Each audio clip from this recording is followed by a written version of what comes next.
Bungie just released an enormous update detailing the future of PvP. So I assembled a group of 4 of my best PvP friends to discuss our feelings about the modern Crucible, our biggest pain points, and reactions to this new system that Bungie's creating. So sit back and relax and enjoy a great conversation about all things PvP. The reason I brought you guys here today is because we are all pretty dedicated PvP players over the last several years, and I've noticed from talking to everyone that people are just not playing nearly as much PvP as they were a few months ago, a few years ago, and Bungie just put out a huge update about the future of PvP, and I wanted to have a discussion to figure out what are the things that we're excited about, what things we think they're kind of missing on, and just the predictions about the future of PvP in this game that we've all come to love at different times. So I have my friends Apathetic, Brave, Castle, and Shadow today. Should be a good group here. And I guess I want to start off by just a little bit of like, what are your main pain points in PvP these days? Like, why are you not playing nearly as much PvP as you used to? And what are the things that you feel like they could do highest priority to get you more excited about PvP again? I'll start with Brave. So I'm Brave X Hero, and I've played a bunch of Destiny. When I mean I played a bunch of Destiny, I've played hours and hours in PvP. Like, I've created my channel based around PvP because it's something I enjoy doing. And when it comes to the current PvP, I guess I can't really say Sandbox. It's a little bit of everything. I've noticed more and more players stop playing, and the result is the population is so low that you're playing against either very hardcore sweaty players like myself all day, every day.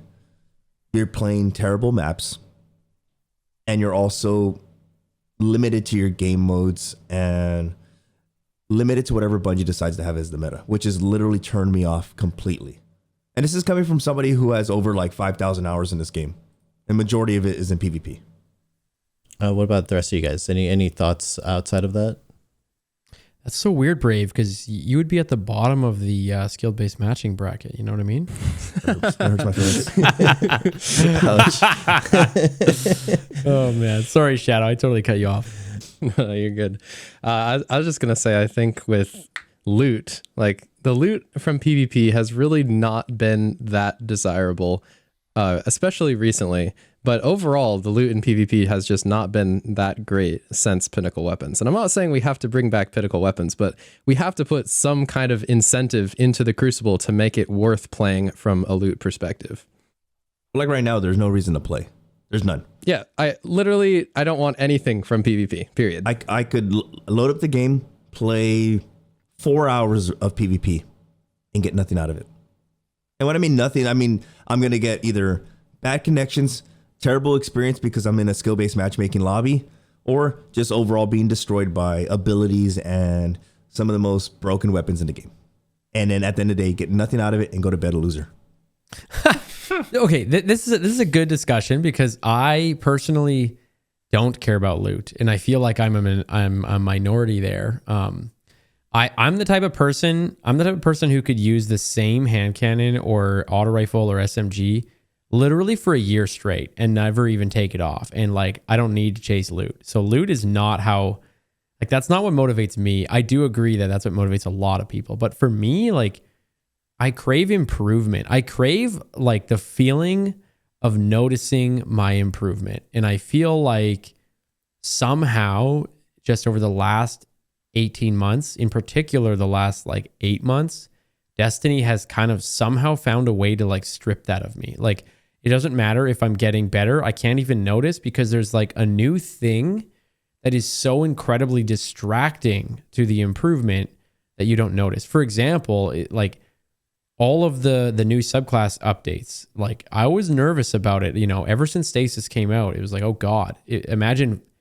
5 or 4 different stasises in the game. And that's where we're at now. Like, there's so much ability spam. There's so much stuff going on. I either need to fight an Overshield Titan, an Invisible Hunter, or some Warlock with this, you know, purple shit flying at me. Like, somehow there's just always something that distracts me from like recognizing if I'm getting better or worse. And for me, like, that's what kind of slowed me down big time from playing PvP, because it's just like, it's tiring. And when it happens on a map that you hate and you can't even quit that map because you hate that map because you're in quick play, like, that was like, yeah, that was just the nail in the coffin for me.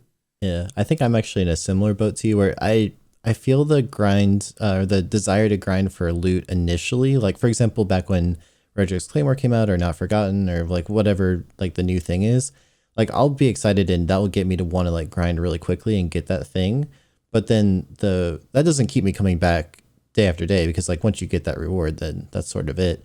But I think over the years, what's brought me back is that feeling of chasing improvement. And I always wanted to just get better and better. And I knew I wasn't like ever the top Destiny player, really had a chance at being that. But I knew that if I worked really hard at it, practice things like aim training and doing private matches and, you know, studying really good players, I could watch myself get better and better. And, you know, it's like over time, I would be the top person in most lobbies. And I was able to, you know, achieve all the different goals of like flawless in trials and like, you know, playing well in scrims and, you know, reaching the top levels of competitive and all that stuff. But it seems like, I'm not sure exactly like where that fizzled out, but over the last, I would say the same time frame, like something like ever since Stasis was introduced, that's kind of like, I don't blame it all on Stasis, but I feel like that's sort of the time frame where my desire to get good at PvP has been like stamped out. And I'm not, I don't know exactly like one thing I can point to, but over time, I feel like that's really kind of faded from my desire to play. Appa, do you have any thoughts? I haven't heard from you yet. No, yeah, I mean, I'm kind of on the same wavelength with you and Castle in terms of I do enjoy loot, but it's not really what got me in or keeps me playing Destiny.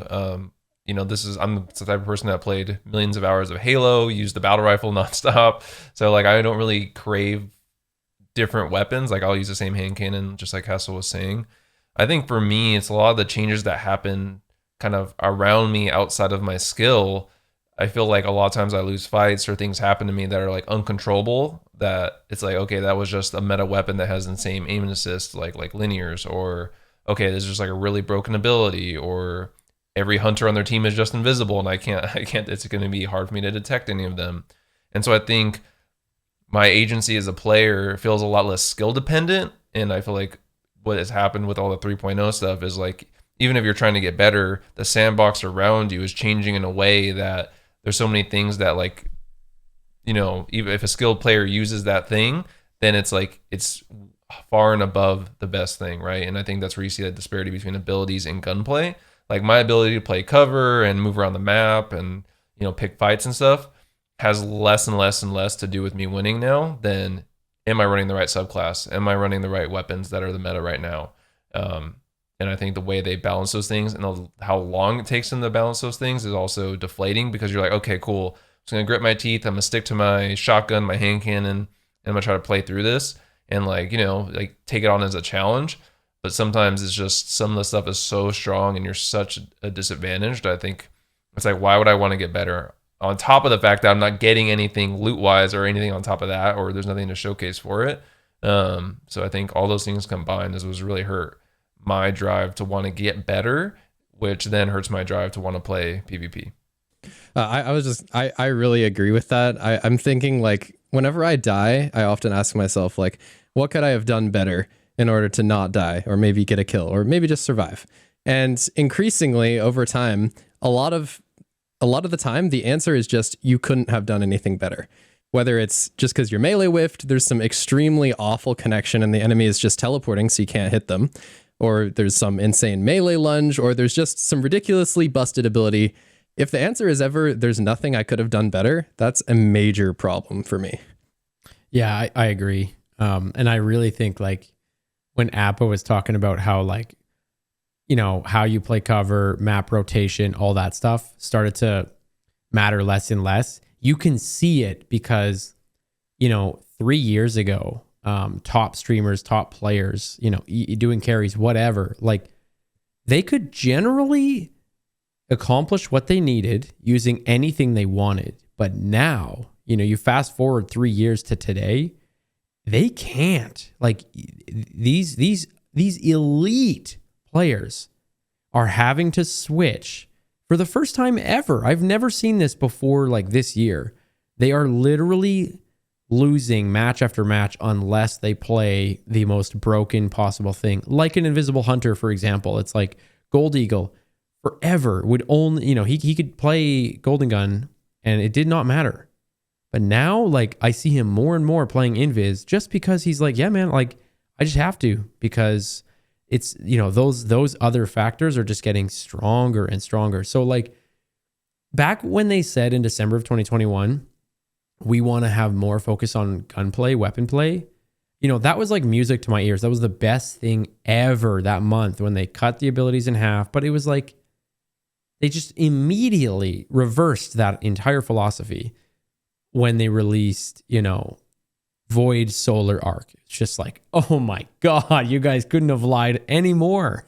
Well, and to your point, Castle, too, thinking about, like, you know, watching the stream, different content creators and just how their playstyle, especially the top, like, PvP players, it's interesting because, like, I think back to what also, like, kept me going in Destiny is, like, when I wasn't playing, I was watching these top PvP players because I was like, oh man, what are they doing that I can integrate into my game that can help me get better, right? You have that drive to want to get better, and you would want to watch these players play and see how they play cover, how they rotate maps, all those different kinds of things that are just innately in your skill, have nothing to do with the abilities and all that other stuff. And then now, like, I go to tune in, and I was watching D-Fizzle like a couple of weeks ago, and, you know, and he's just trying to carry people. He's just doing his thing. So it's nothing against him, but he's using, like, very meta stuff because you have to now. And if you don't, you know, even I think it really speaks to the state of the sandbox and state of PvP, like you were saying, when these top players have to use these things because they're just like, yeah, like, I'm trying to get these people flawless. Yeah. So the thing is, like, several things I want to touch up on. Number one, Castle and Appa, they do use the same gun over and over, right? They're still using spare rations. They're the only guys I know who have 500,000 kills with their spare rations. You know what I mean? They don't change ever, so that's fine. Second thing is, when you're a player like me, who I loved the running gun in this game. Always. I'd always be on a hunter. I'd always be jumping around. Inner accuracy killed me on that. So I said, okay, you don't want me jumping around, Bungie? Fine. Start running Warlock for a bit. I was like, okay, why am I losing to this Titan? Oh, he's got an overshield. So now for the last 2 seasons, I've only run Void Titan because I wanted an overshield. Every time I put my wall down, it has survived me it has kept me alive so many times in 1v3 situations that I shouldn't have won. But the Void overshield kept me there. Second thing, the third thing, right? When it comes to trying to improve in this game, me and my buddies, what we normally do is we jump into survival, right? The competitive game mode that we have now. We would hit search, and you'll see, like, the counter go, right? And if you get like a 2 out of 3, we'll cancel search and we'll wait till we get a full lobby, because it's better to go against a team of 3 than just 3 randoms or a solo and a random. Now, the last thing I do want to say is, when it comes to using broken stuff, this past weekend in trials, I lost only 26 games out of, like, I believe 200 something, 300 something, which isn't much. You know what I mean? I won a lot. I use Lemon Arc, I use Witherhoard, I use Dead Messenger. Every now and then I use the Thorn, but mostly I use Lemon Arc and Witherhoard. I used to respect you. And it shows the reason for that. I wanted to have an easy time. I was tired of just me going out there, getting good positioning, getting good angles, and losing. Because I was losing the linear rifles, I was losing the Lemon Arc, I was losing the sidearms. I was losing to that sidearm that's a laser. What's it called? Devil's Ruin. Devil's Ruin, because yeah. the guy could just trace me better. You know what I mean? So I'll put 2 thorn shots in him, and I get Devil's Ruin to death. So I want to make a statement and have you guys react to it, and then we'll talk about the comp changes right after. So I was talking to a buddy who was explaining that one of the big differences with games like chess, where there's an incredible skill gap, is that the chances of you losing to a lower skilled player, if you're looking at an ELO system, for example, if you're the top 5 chess player in the world and you're playing someone who's like, ranked like, 500,000 or whatever, like there's almost no chance that you will ever lose that game. But then if you look at a game like Destiny, he was saying that basically that skill gap is so compressed that it is likely that someone who's like substantially worse has a pretty decent chance of winning because of the state of abilities and some of the things we're talking about. Do you guys feel like that's a true statement, or what's your take on that? Yes. Yeah. I think it's not as true as people think. I do think, like, they're on the right track. So, for example, I don't think, if I tried to 1v1 Walla, I honestly think he'd beat me 10 times in a row. Like, I don't think I could beat him. So I think objectively, I must state the fact that, like, the skill gap is there. He's going to beat me every time in like a race to 10 kills in Rumble. However, I do agree that like the chance or the percentage chance or likelihood that I might win definitely seems way higher in Destiny than in any other game where I go up against someone who's like, the absolute top tier, like a Walla or a Defizzle or a Gold Eagle or whatever. You know what I mean? So the skill gap is definitely more compressed in this than in any other game that I think I've ever played. Well, it's like Appa and Shadow were saying. You could do everything right, but you die because of something out of your control. So you're dying to either an ability. I'm dying to a full team of Titans using the double grenade chest piece, and they're just throwing grenades out there. And I'm like, I can't run from these grenades because they track me now. You know what I mean? Or I'm dying to 3 hunters using the Gerafalcon's chest piece. They're all invisible, getting bonus damage. You know what I mean? Like, it's stacking broken abilities on top of broken abilities. This is why I like to play private matches, because you can limit all that. In regular Crucible, if I could jump into trials, I will see 3 Titans with 3 chest pieces, with double grenades, storm grenades, and that's it. You're done. No winning that because they'll have maxed out discipline. That's the factor that people need to realize now. That's what brings the skill gap so low. I can use the biggest cheese and beat the best player. Yeah, and I think that's a good and interesting way, because I think Castle's example is interesting of him losing 10 out of 10 times to Walla. But if you think about it, that's really in a controlled environment where that would happen. Like if you're playing Crucible per normal, the way Brave's describing it, I think it's not 10 out of 10, depending on your team comp and all that kind of stuff. That's true. And I will also admit that's looking at an extreme. And so I think where the skill gap compression really comes to light is like, okay, obviously someone with like a 3.5 KD overall is going to beat someone with a 0.5 KD overall, like every time. But in Destiny, you can see a lot of like 2.0s lose to like 1.3s, whereas in other games, you don't really see that, I think. Like, so yeah, that's true. When you look at like, when you remove like the top 1% and the bottom 1%, and you look more at the middle, you're probably right, Patty and Appa, that like, yeah, higher skilled players actually probably would lose to lower skilled players more than they should, for sure, which is a bad thing. I think one of the things to consider too is that the different game modes that exist can exacerbate that problem. So trials, for example, you have one death and then you're gone, and then it turns into like a 3v2 because some crazy ability caught you off guard or whatever. And that can snowball real fast, because then it's like a few of those happen, then all of a sudden you're against the super economy on the wrong side of it. And it's like, even if you're potentially a more skilled player, on paper, it's like if you're fighting up against abilities that you weren't prepared for or something, it can really turn on you pretty quickly. Good point. Back to the thing that you were talking about with like you versus Walla, or say even an average player versus like a top player. I think the top player will probably win every time, or at least the vast majority of the times. But within that game, there will be several instances where the top player might be playing perfectly, the average player might be playing very normally, and then they still win an engagement just because of some unavoidable BS where the top player did nothing wrong and the average player did nothing exceptional. But just because of some problem with the game, they come out on top. And I think that's a pretty big problem with the sandbox overall. It's the broken abilities over and over. You've got one season, and I made a video on this. You got one season where we're fighting everyone who's using Loreley. We got another season, everyone's using the Omni Oculus. We got another season when it first came out in Forsaken, the one-eyed mask. Every season, there's something broken. And as soon as someone figures it out, the game is ruined. On top of whatever the meta is.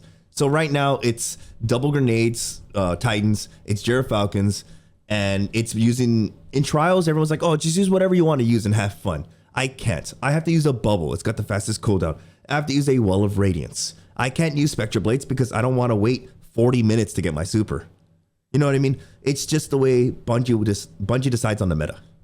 Yeah, which that's the worst part. It takes them so long to fix broken things that by the time they fix it, the next broken thing is already here. Well, it's not even just one broken thing. It's multiple broken things. Like you'll get a broken exotic chest piece. You get a broken exotic helmet. Then you get a broken exotic gun. And then you have like, I'm going to buff every sidearm in this game and keep rangefinder. And now you're dealing with broken pulse rifles, broken sidearms. Now you're dealing with broken exotics. And you're like, what? You've nerfed Lorentz like 50 times and it's still this powerful? I'm sorry, man. You are 100% spot on with that. I think that there are so many busted things right now, except you can only tell the most busted of the most busted because they're at the top. Like, for example, we had linears recently that were insanely busted and everyone used them.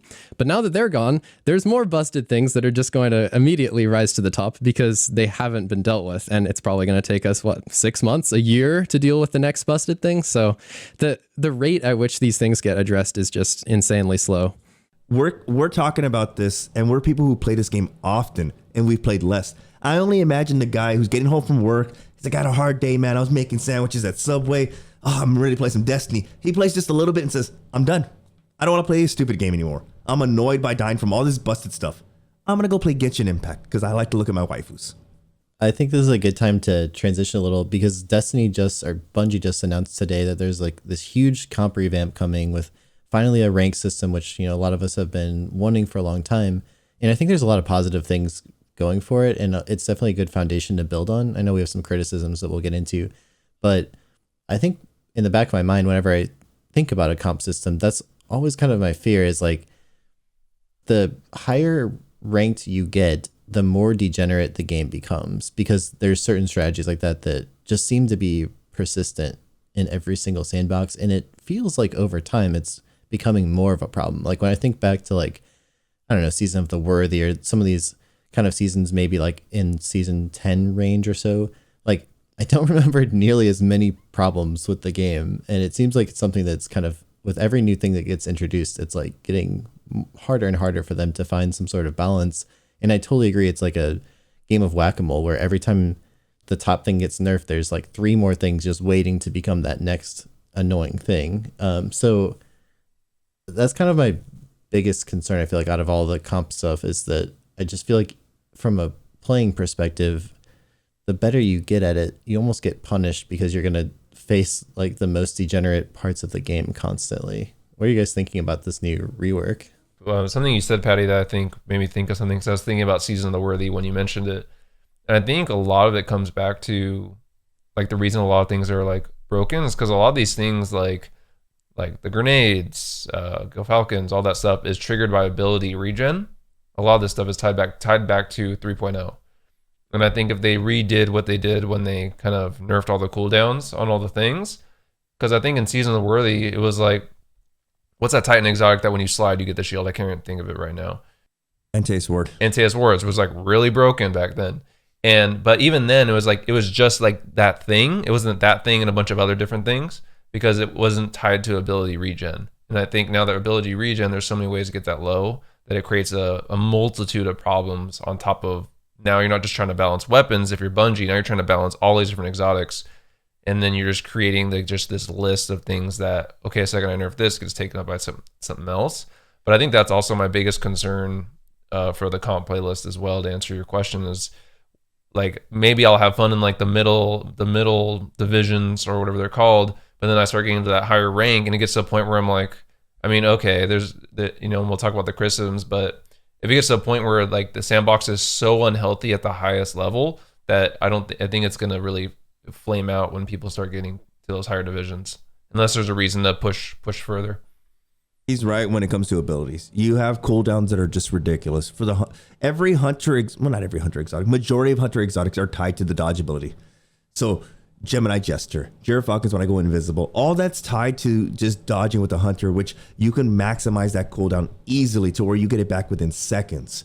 And that just makes for a more, like you said, degenerate gameplay, right? Then you lead into like what Apple was saying. When you get into the higher ranks, the game becomes more toxic because you're doing everything you can to win.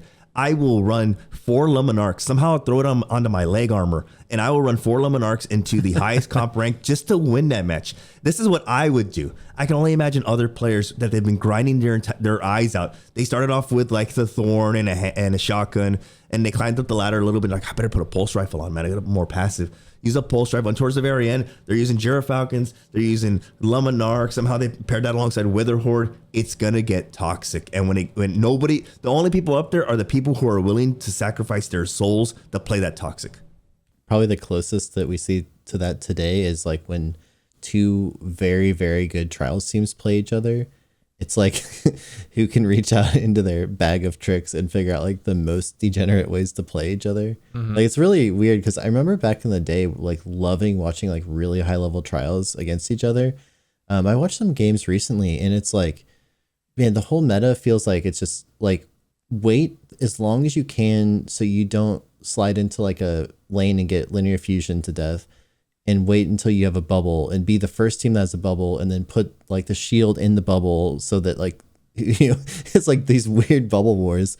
And I feel like that's just like one example of like the weird things that can happen, but I'm fearful for that. Like at the higher level games. What I've been doing, again, you're talking to somebody who mains the bubble for the last 2 seasons.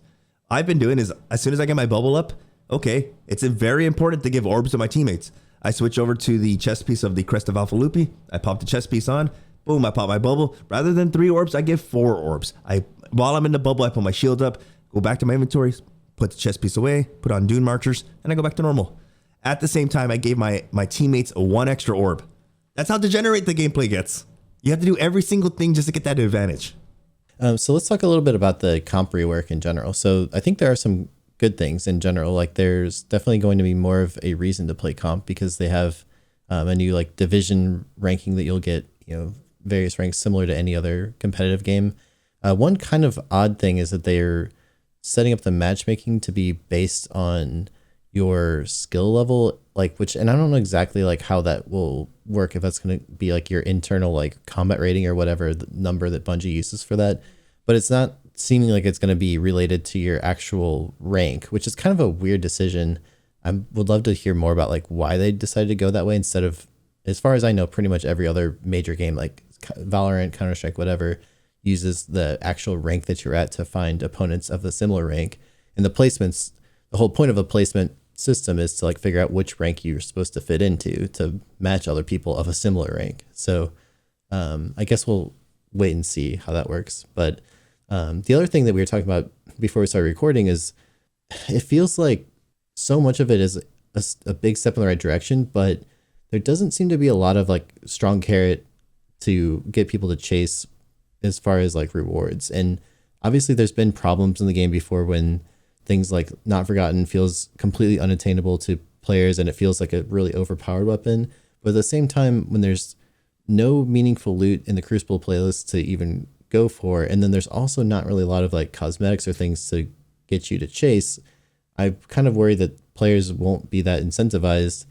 And I guess in a game like Counter-Strike or whatever, like getting up to like the global rank has a lot of prestige around it. So it's like they're really seemingly banking on like this top rank being really, really prestigious. But I wonder if it doesn't have like some loot behind it, whether even if it's just purely cosmetic, if that'll get people excited enough to care about it. What do you guys think?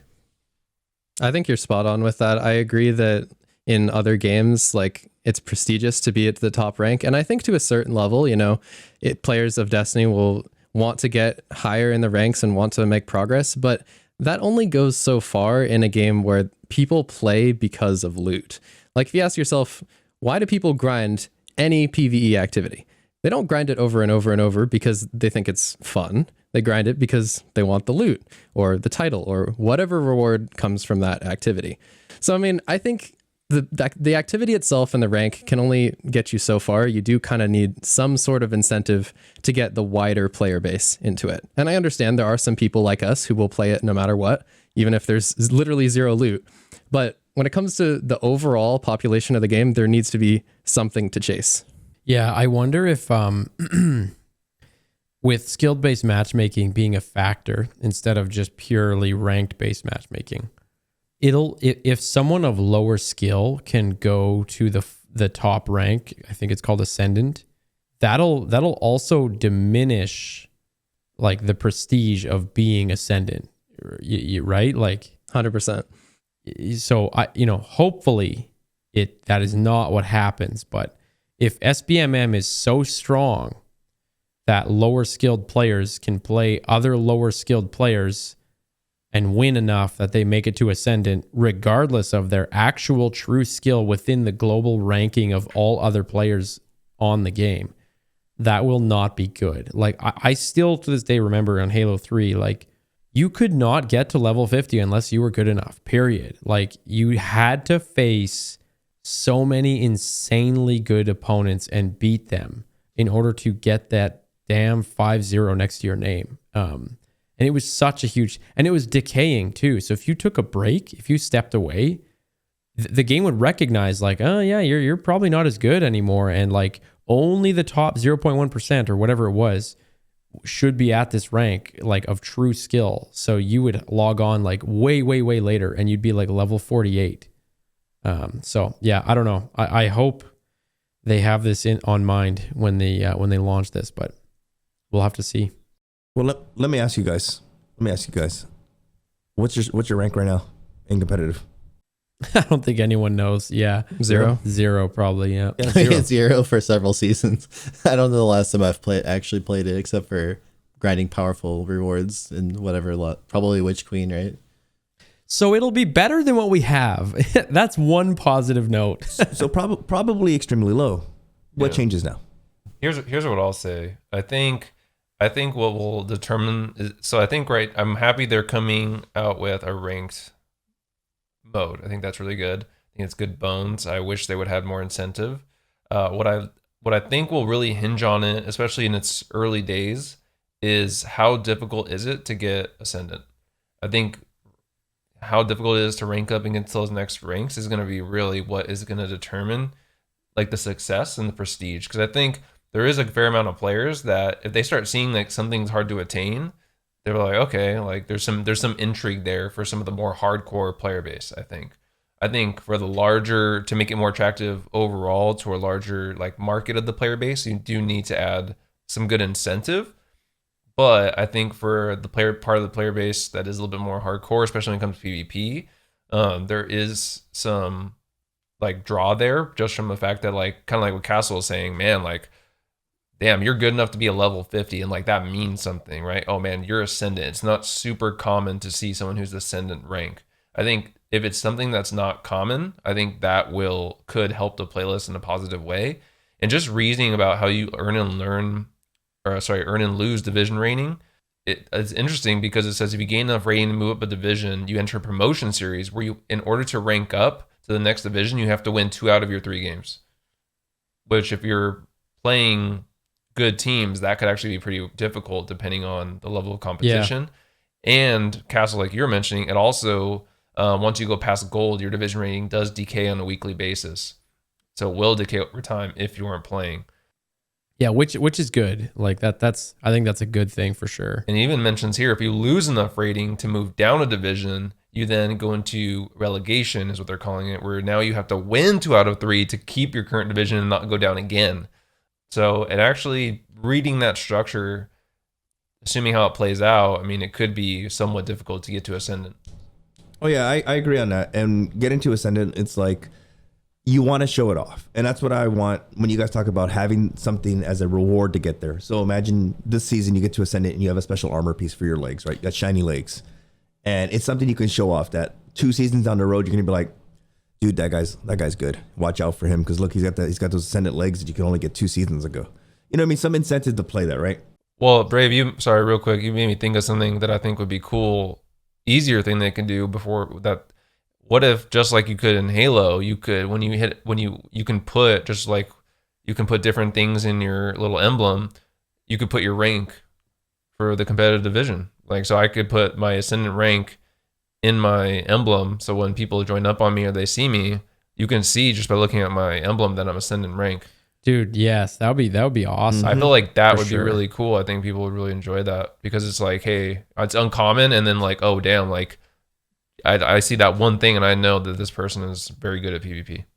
They're gonna try, and you take that into regular quick play and stuff like that. Right. You know what I mean? It just shows the, how do I say it? Like the alpha in you, right? Like, oh, this dude grinded all the way up there. It's amazing. He's an Ascendant. The second thing is, it just depends on how, again, we go back to losing, like, oh, the teams. So it's like, okay, what if I'm running solo with my friends? Like, I know they introduced fire team based matchmaking, FBMM. My thing is, say I normally run with you and Castle, right? We're grinding all the time and we're grinding up all the way to platinum already. We're platinum 3. You guys are going to hop off. And I was like, you know what? I'm going to run a few more games by myself. am I going to be matched against 3-man teams or solos? Right. Yeah. At what point do I stop myself from hurting myself going all the way back down to gold and get rid of this and completely destroy 2 days of grinding up to platinum? Well, I think that's normal because I mean, when we were playing comp and we were grinding for Not Forgotten, all that stuff, I would not play without my team that I would run with. I would not play. That's true. I remember specifically in season 3 with the Redrix, it was so, because that was back when they had lost streaks, and it was so painful to start, because the glory was so hard fought back then, like to get any progress. I mean, you could wipe a whole day of progress from like one loss streak. It was so painful. So, you really did want to like make sure that you were very confident with your team, and that, which I think that was overall a good thing and made you like care more about it. What I'm really curious about, so I saw some tweets from like Dado and Biaf and a few people saying basically they're just kind of curious like where they would rank on the spectrum of PvP players. They know they're not like, the best players in the game, but they're, pretty solid at Destiny overall. And they were just curious, like, if they were to do the placements, like where would they end up? And I really am curious, like how many people have that sentiment that maybe they're not like huge PvP people who are going to try to grind for the highest rank, but they just kind of like want to see like where they fit, and maybe if there's some good rewards, particularly cool cosmetics behind it, that would be enough to get them excited. Yeah, I think Shadow's right. Like if you combine all of the key motivation factors that we're talking about with like the right loot, and even if the loot is just cosmetic, that can help a ton, I think, to at least have like, listen, at least you're working for that if you don't care about the improvement side. Like you cover both sides of the player base, so. It doesn't even have to be at Ascendant. It can be at Platinum. If Bungie can make... No, totally. I agree. Yeah. Oh, if Bungie can make so much gear for Eververse, they can throw a couple of peanuts our way. You know what I mean? They can throw a couple armor pieces, maybe an emblem for Platinum, Adept, and Ascendant. Imagine that. Like, you're like, oh, dude, you made it all the way to Adept. Look at that emblem. It's so nice. Yeah, man. Look at the one I made for next season. Just kind of like the movie of the week emblem. You see the movie of the week emblem and you're like, is this guy going to completely destroy me because he probably made the sniping movie of the week where he used 50 different snipers in one video? Or is he the guy who made like a Roblox Destiny video and got the emblem? You don't know. Yeah. I feel like they've already kind of figured part of that out back in season 3 too. Remember they had the Redrix you'd get at Fabled, and then they'd have the ornament that you'd get at 5500. And that was like, and also there was emblems that you would get at 5500. And I remember feeling like, man, if they had the system a little bit more fleshed out where it's like at every rank, like imagine every season there's a new Crucible emblem and it levels up based on the highest rank that you've achieved that season. Changes and you colors. can't get that ever again. Yeah, that's what I mean. But like gets cooler in design. And then they could also do that for like Rose or whatever, like the gun is for each season, where there's an ornament that changes based on what rank you've achieved. And so it's like once you've reached it, it can fall back down or whatever. But like that would be really cool to have that, motivation. I think they can also do things like that with shaders and all kinds of different ornaments and ghosts and sparrows, whatever. But it's like just anything like that to get people more excited about it. I think it doesn't have to be some OP weapon. It just needs to be something that they can show off that, I got to like some cool rank that they're proud of. That definitely needs to be a thing, because right now, like they even said in the TWAB, they want a PvP division to be the core part of people's Guardian identity. And if there's literally no way to show what rank you are rather than sending someone a picture of your screen, then it's a waste. It's a complete waste. There needs to be many and very cool ways to show off what rank you've achieved. Like, I would love to see an emblem change over time. Like you get your emblem and I grind up to gold. I get that little sword with the little gold and red flames on it. It's pretty cool. And then I grind up to platinum and my emblem changes along with it. But once I go down in rank, my emblem goes back. So when you see people with Adept and Ascendant, their emblems for that entire, that's where they're currently at. And if they ever D-rank, they either lose the emblem and it blacks out, like, when you lose something and it blacks out on the screen. That would or it'll be change. wild. You know what I mean? Like, to the point to where it's like, you can only use this emblem if you're at 5,500 points. You're like, oh, wow. And then you lose one game, you're like, wow, I lost my emblem. That's insane. You know what I mean? So when you actually see somebody with that, you're like, whoa, hats off to them. They're keeping that rank and they're using the emblem. Yeah, because right now, with comp, you can't, right? Like you don't even know, right? You like Well, you see people with 5,500, but it's kind of like, no. First of all, yeah, it isn't immediately obvious everywhere. Like it's not like an emblem that's just like bam.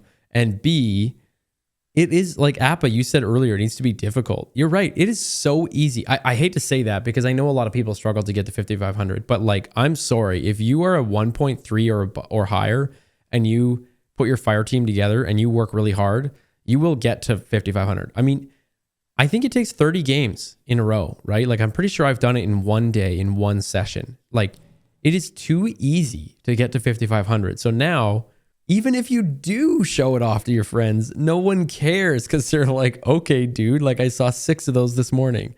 But the main reason behind that is when you can, what is it when you have your rank and you rank it up for the whole season? It's like flawless, but you go flawless times 3. You know what I mean? Gilding. Yeah, You're gilding. gilding. I gilded my comp one, right? And it's the same thing for the if you go to your friends list right now, how many different emblems do you see? You see a bunch of different emblems, but none of them stand out.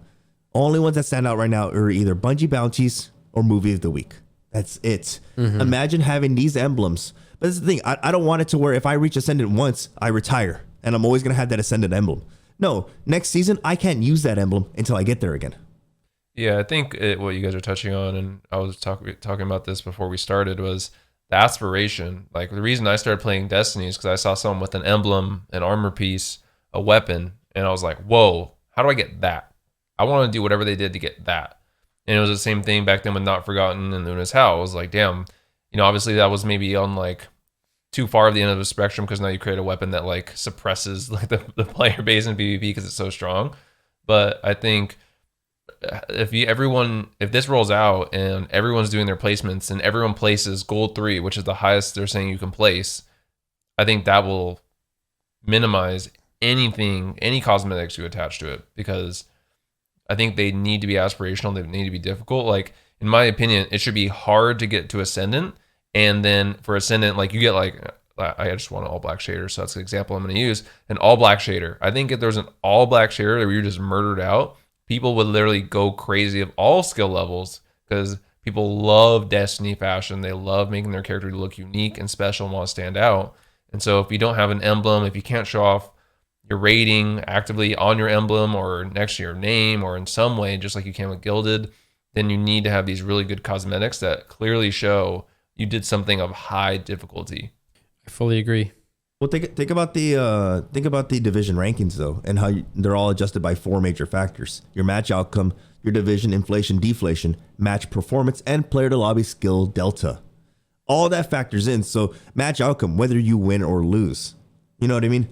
So it doesn't even matter if you could be, I guess that benefits the player who's really, really good and drops like 15 kills that game, but ends up losing and he had the most kills on his team.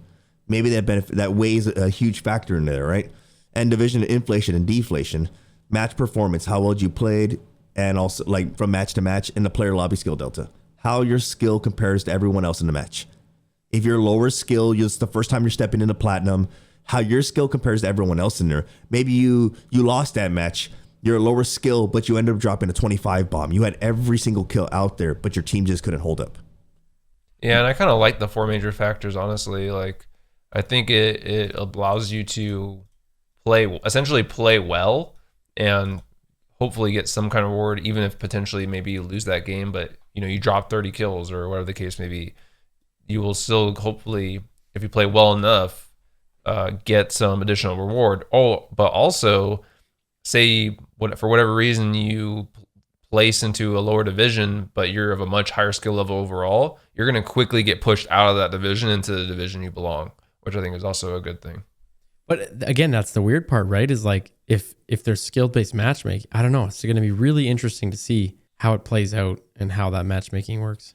It almost sounds like conflicting when you read those 4 things. I know. And then also throw in SBMM.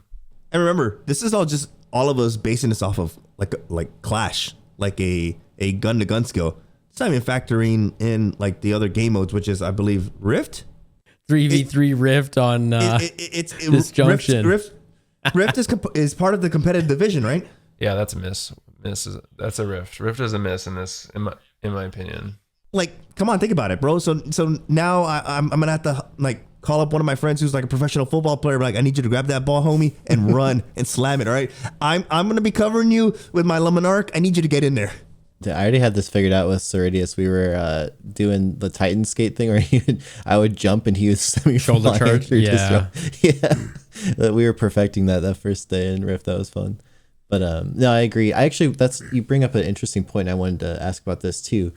Cool Cheese had an interesting thread on Twitter that I thought was pretty cool. And one of the things he mentioned was that in most competitive games, a pure Slayer type mode is considered not as like skill influenced as skill influence isn't really the right word, but like the ultimate like expression of skill compared to like an objective mode that increases the amount of strategy required as opposed to just like pure I slaying agree out. with him.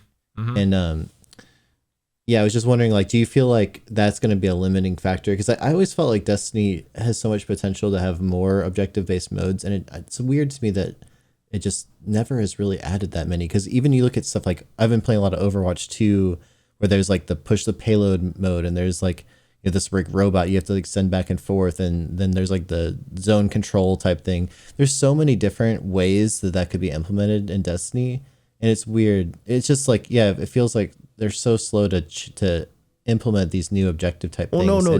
Destiny did it though. They had it solid in my opinion. When you were grinding for Not Forgotten back in the day, it was a 4v4. And Appa can attest to this. It wasn't just, there was one mode where it was clash. Got to get kills. The next mode, you had to go deactivate the bomb. The mode after that, you had to cap flags. Capping zones in a 4v4 competitive to get your skill up, to rank up a little bit, is the most competitive I've played in Destiny. Having 4 guys on your team and you're like, capture C. 2 of you stay there. I'm on Alpha. Appa's right now getting kills. Okay, rotate. We lost B flag. Okay, 1 guy go to B flag. Other 2 guys are fighting in the center. We can't lose C flag at the same time. That right there takes more mind power than just killing people. It pushes the pace of play too, because one of the big problems that Destiny tends to have is when it's objective or when it's not objective based is that it tends to really slow down because you can basically just camp it out and wait for the other people to make a mistake. And I feel like anytime there's objective based modes like that, it just pushes the pace of play to force people to do things to actually win. I agree, but the problem with objectives in Destiny is that the most effective things are not necessarily the most skillful. Like earlier you mentioned the cheese to launch yourself at 10 million miles per hour into the rift. Like, I don't really think that is like a skillful thing to do. And like, sure, it might require some good timing, but even with stuff like zones, like using a bubble and a wither horde, I don't think those are skillful at all, but those are the best tactics for capturing zones. So I think objectives can be helpful, but at the same time, I also think they bring out a lot of degenerate playstyles that are not necessarily skillful at all. Trials is a really good example of that, where like the objective is the capture point at the end, and what's the strat become? Like, who has the most bubbles to cap it? Yeah, bubbles and what's it called? Thunder crashes and a wall of radiance. But it's like you said, like that's just the pretty like the lower level. Just wait till you get to the like ascendant. Everything's going to be toxic. Everyone's going to be using everything. So again, that's why I feel like you can't really run like control into that game mode, because it's just going to be the most toxic stuff. Can you drop a wither horde there in the meantime? Or can you stand far away and shoot them with a Luminarch so they can't cap the zone? Or you got to push them off the zone or throw a solar grenade on them. Yeah, I really think, and Shadow, you kind of took my train of thought, blew it up, and then made me go on to a better train of thought. Because I was like, oh man, I'm surprised that they haven't done something like Oddball or King of the Hill. But then to your point, right, then they could use Wither Horde or 30 other different things, right? Or I just imagine like someone popping a bubble while holding the Oddball. And I was like, okay. Right? And so I think that's where part of me like, wonders, and I don't know if Bungie, I feel like philosophically Bungie would never do this, but I feel like in partnership with like the community being like, hey, what weapons / exotics would you, if we were to do a truly competitive division, would you be like, hey, you like kind of like you when you go into like a raid, these weapons are locked out. You cannot choose Wither Horde for King of the Hill and Oddball. You can't run Bubble for Oddball. I was thinking about that earlier. I agree they probably wouldn't do that, but I was wondering about that. Like, what if this type of competitive mode, just across the board, exotics are not allowed, armor or weapons, because I feel like those are the core of almost all problems. Are, I mean, there are abilities that are problems too, but I feel like they're exacerbated by exotics in almost all cases. And if you're truly trying to have it be competitive, I feel like if you took those off the table entirely, it would eliminate a lot of those problems. I just don't see what they would have to lose by throwing that in something like Crucible Labs. Like, well, what would be the downside for them? You know, That's why Crucible Labs was designed. Well, hold on a sec. What are they putting in labs right now? Zone control? Is that what it was? it was zone control. Yeah. It's like, guys, come on. Quit messing around. Use labs for something like that. No exotics allowed. No, no supers allowed. No abilities allowed. Like, can we start using labs for some drastic changes? Not quite control, but kind of control. Just imagine you jump into Crucible Labs, right? This game mode in Crucible Labs is Clash. Okay, cool. All abilities are reduced by 50%. You're like, I like it. This week, no exotics. You're like, I can't use stompies? Nope. I can't use my exotic weapons? Nope. Yeah, like no one goes into labs because it doesn't even feel different. I go into labs and I'm like, it just feels like quick play. Like, I don't even notice a difference. I feel like labs should be used for a drastic change to see how people feel. And it's I'm only like, in labs because there's no SPMM. What's your favorite? yeah, fair enough. But you know what I mean, right? Like, What's your favorite game mode, Castle? right now, Yeah, what do you play a lot? well, Rumble, but they're taking that away. Where's that going? They're taking it away. They're taking away my Rumble. It actually What happened? frustrates me, man. Was it a Weekly. low player count? I don't know why. It's only going to be around 1 in 5 weeks. Yeah, like One just, in 5 weeks, bro. Just great. You got to rest 4 weeks, bro. Let's go. Yeah, sucks, dude. I feel like what they're trying to do with the game modes, it's nice. Condense them, make them better. Clash and Control be together. Oh no, that's I great. understand. No, that's smart. It's smart. Lower the game modes. I like the way they revamped the whole system, the screen. So now, like, the first thing you click on is competitive. It's the big emblem there. So, like, even if you don't know what you're doing, you're like, oh, I'm new to the game. Oh, click this one. It's competitive. It's massive. You don't miss it, right?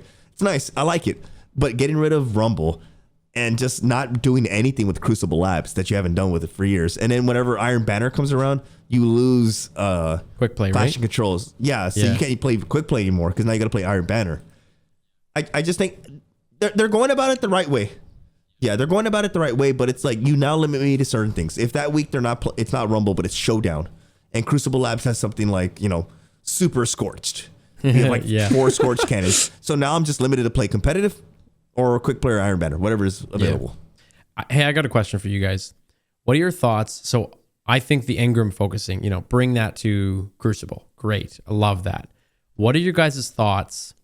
I can't remember what the wording was exactly, but it was like weapons introduced in a season can't be focused until the following season, which means like you got to wait 90 days to then start focusing. It's almost like, hey, don't worry about grinding for these because you can't focus it until next year anyways, next season anyways. So like, it just, to me, it seems so counterintuitive. Like, If you play so much, you're gonna get your God roll.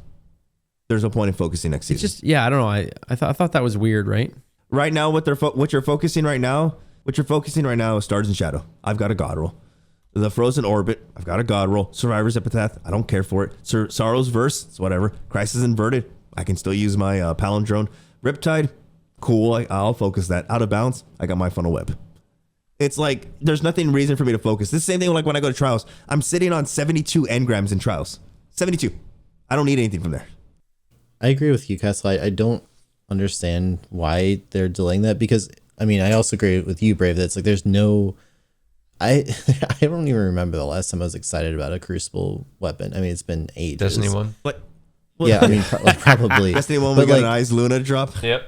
yeah, but seriously. But like, the thing is, what's really frustrating about it is that then, like, let's say next season there's a baller PvP weapon that's in the thing and everyone wants it. Then it's like, why?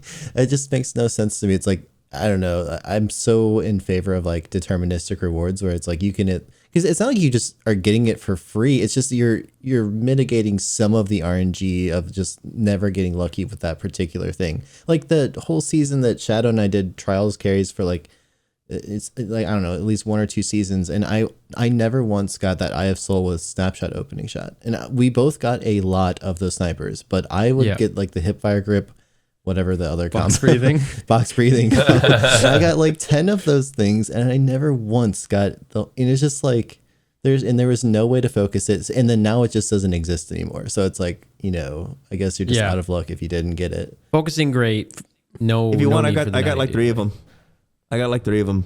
I'll delete one for you, bro. But yeah, think about it. Like, how many of you are sitting on Crucible emblems? Like the Crucible emblems. I have 82 of those. All of us, I'm probably. not. You know what I'm gonna do? I'm gonna click, fill up my postmaster and delete everything for sure. Just mental. Yeah. I literally want no loot. I think I said this earlier. No loot that drops from Crucible right now, or Trials, or Iron Banner matters to me at all. It's just... Yeah, I agree. Check this out. If you actually go to the page where they display the focusing, there's armor pieces.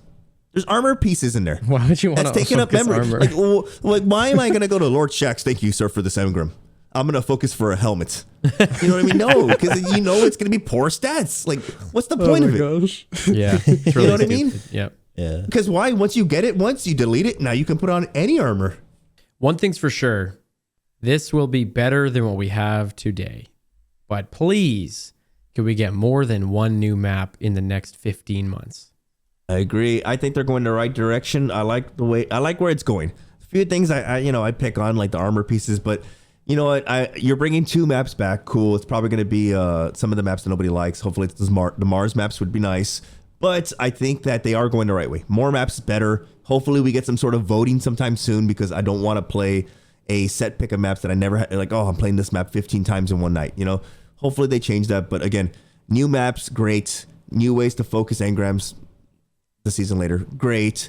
And just a way to grind Crucible and rank up for something I can show off to my friends. Because I feel like that's one of, and we didn't even really talk about the whole quitter penalty thing going on, but that was one of the biggest things for me. Is I remember playing Disjunction like 5 or 6 times in a row, and there was no way to not play it because you have no influence on which map you pick, and if you quit, then you have like a 30-minute cooldown, and it was just so frustrating because it's like the worst.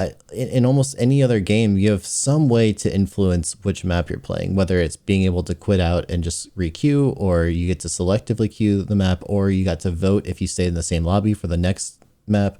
There's some way to influence it, and it just feels really bad to not have any power over that. So I hope that's something they really consider, because I feel like that and then in combination with the fire-based matchmaking thing they talked about, with having the ability to match against similar size fire teams, because one of the worst feelings in Destiny is when you're a solo or maybe like a 2-stack and you're up against a 6-stack on a map you don't want and you have no way to get out of it except for quitting and taking a penalty. That shouldn't be a thing.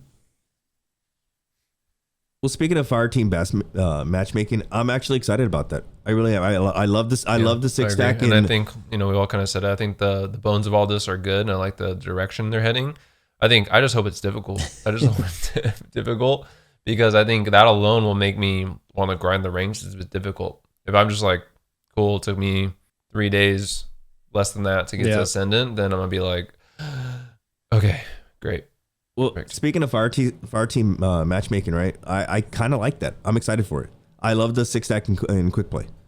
And every time we go against another team of 6 players and they beat us, all my friends are saying, stay in queue, let's play them again. And we'll go 4 games straight playing the same team over and over until one of us decides to leave.